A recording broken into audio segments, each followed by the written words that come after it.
You got hit with a big tax bill in April, and you're obviously not happy about it. Here are some of the reasons why you may have owed money on your taxes and what you can do to prevent that for next year. You had unexpected capital gains and distributions from your after-tax accounts. If you have your money in after-tax accounts, like a brokerage account, you may have taxable events that occur during the year. For example, some securities pay a dividend, and under the IRS rules, that is treated as income and taxed as such. Now, this includes dividends that have been paid out to you and dividends that have been reinvested to buy more stock or more securities. Now, some securities, like mutual funds that pool their assets together and invest in different securities, can have internal trading activity that may cause things like capital gains distributions. And within those mutual funds, they may have securities that also pay out dividends as well. Again, the dividends will be taxed as income,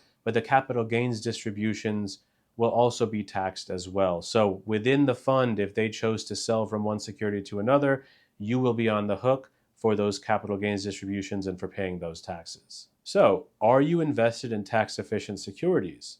Do you know which securities are tax efficient and how you can benefit from them?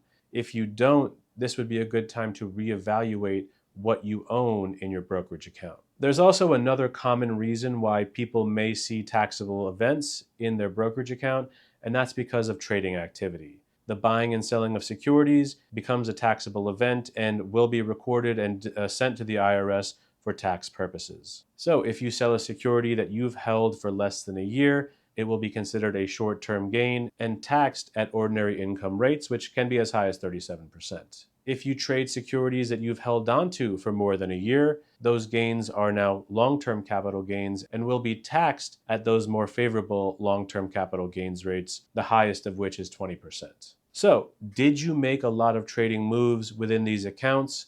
Were they short-term trading moves with securities that you owned for less than a year? Were they longer-term trading moves for securities that you owned for longer than a year? And how did those trades affect you tax-wise? You need to know how you're invested within these accounts, and you need to understand what the tax implications are of the investments and of your moves within the account.